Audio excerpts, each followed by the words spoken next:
All right, next we have Cancer rising and sun. So this Scorpio full moon that's happening on the 23rd is taking place in your fifth house, opposite the sun and Taurus in your 11th house. So what I see for you guys, Cancer, is you're coming into a state of much more pure-hearted joy. I feel truly that you guys are coming into your greater confidence, a stronger version of yourself, and your authenticity and essence is being more reflected. But that's only possible because of the way that you are also diving more into the shadow self. And so basically what I mean by this is many of us, because this full moon is squaring Pluto in Aquarius, many of us have been emotionally and psychologically disconnected from the area of our life where Pluto is in Aquarius. For you guys, that's in your eighth house of one's shadow. It could also be related to, debt and finances and things of that nature. But generally, there's a sense of the ghosts of our past, the things that haunt us, the fears that we have, the insecurities that we have, that I think truly have they have been influencing you, and maybe you haven't been fully aware of their influence because of this desire to look past them or disconnect from them or feel free of them. And so there's a sense of this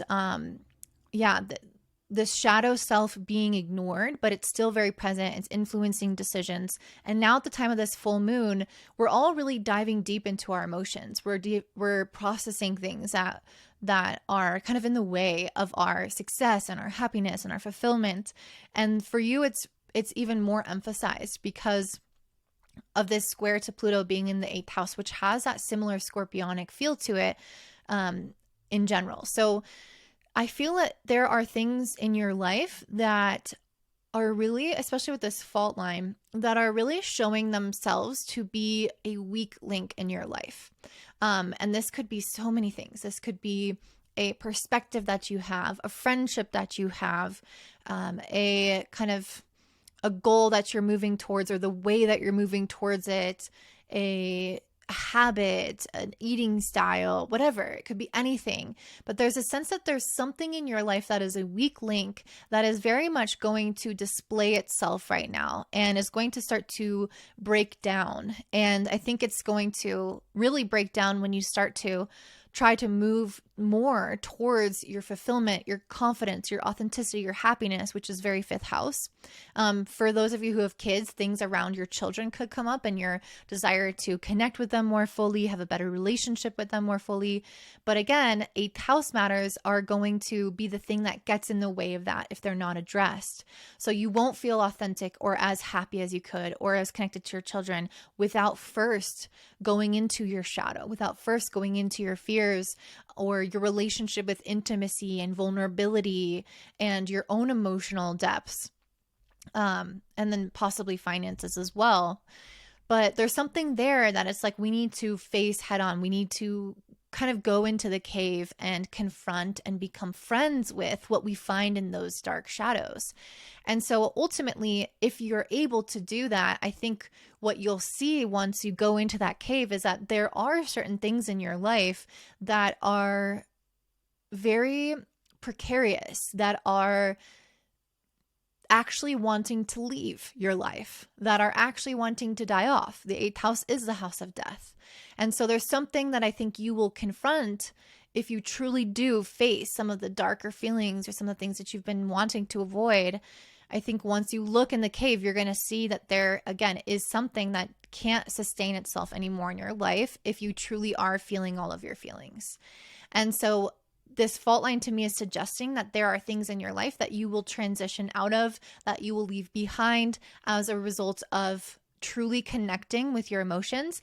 And then once you're able to do that, then you'll start to notice that you have the ability to access that real, again, authenticity and happiness and fulfillment and connection with your children or others. It's like, yeah. So I got the Six of Swords and the Sun card. So it's almost like we have to leave certain things behind, go on this kind of rite of passage journey of acknowledging what isn't working, acknowledging what we need to upend in a sense that might come with a specific age in our life. Maybe we're outgrowing something that might come with a specific cycle of where we're just at in time. It might represent just an emotional impetus. You're like feeling kind of the light growing of like the light of awareness growing of something not being right anymore. And once you go through that rite of passage, you can come into this sun energy, this vibrancy, again, this happiness, this optimism, feeling connected more to your purpose, your gifts. And it's a very exciting time, but it's like we really truly have to be honest with ourselves, especially with this Queen of Swords. It's like a no bullshit approach. We have to truly be willing to face every aspect of ourself, our psyche, our life, and also take action on it with this Ace of Pentacles. See the truth and then implement. See the truth and then act on the thing that is new, that feels right, and as well as maybe discard some of that old. I think that this is very much a healing time for you guys. The ruler of this full moon is in Pisces. So Mars in Pisces conjunct Neptune in the 9th house. Very healing, very spiritually supported. So you guys are being very intuitively guided right now on what are the next right steps for me. How do I need to embrace more of my sense of faith and optimism that if I do let go of this thing, if I do confront this thing, that I will be fine, that the thing on the other side of this is actually better and is going to improve my life. And I feel like you guys are going to notice that once you lean into that energy, once you kind of fall back and surrender, that things really start to pick up for you. Because this aspect is also sextiling Jupiter and Uranus in Taurus in your 11th house. So I feel like you're going to meet new people. You're going to have new dreams and wishes start to come to fruition. You're going to have things start to shift in terms of your connection to others. And I think that in itself is going to help move you along a lot further in your life. And so once you're able to trust the process and maybe let someone or something go, you'll find that there are people and things that will take its place quite quickly. And you don't have to worry. You don't have to fear about that. I very much feel that you are coming out of a cycle of, you're trying to heal and come into more of a balance with your own mindset, but you have to first be willing to look at what is causing anxiety or what does feel like it's disturbing your psyche in some way. It's like we can't feel truly authentic and happy and balanced if we're not also looking at the darkness and also looking at how things affect us in every sense. And I think in many ways you guys have been caught up in your own head at times, and maybe limiting yourself or feeling fear or feeling anxious about something and kind of getting in your own way. And again, looking at the shadows is really going to show you where you have gotten in your own way and prevented your own happiness.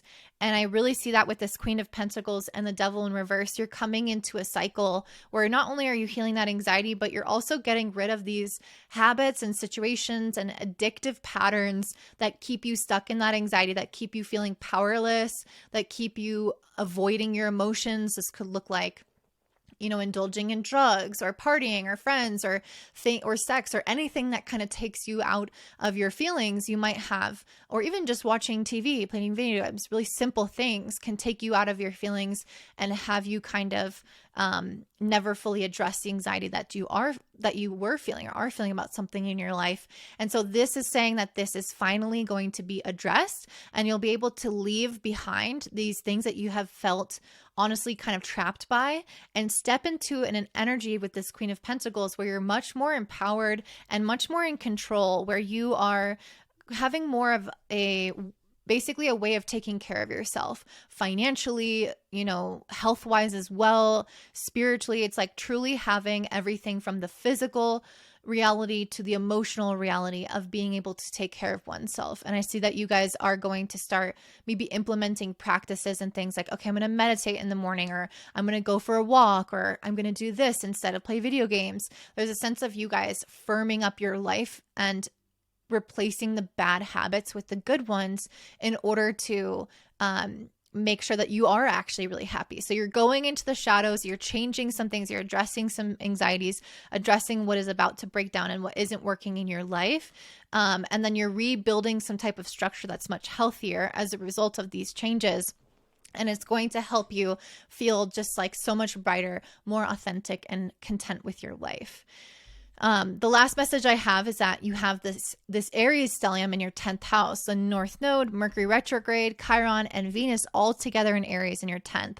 This is a time to think about your long term and not to sleep on the fact that the decisions that we make today will ripple out and affect us years from now. Maybe not just one decision always, but when we accumulate every day's one decision, one small step, it does equal our future. And so I think you're becoming very much aware of what you need to do for the future, for yourself, for your career growth, your life growth. And I think you're going to be taking this a little bit more kind of seriously around the time of this full moon. So that is what I see for you guys. If this resonates, please let me know in the comments down below. I think that I'm going to be offering medical and fertility astrology readings as well. So if you're interested in that, if you've been having any kind of weird health issues, or you want to know like when you're going to get pregnant and you want additional astrological and spiritual support with that, then you can find that in the description box down below. Don't forget to give me a thumbs up, subscribe, share with your friends, and have a beautiful day. Bye.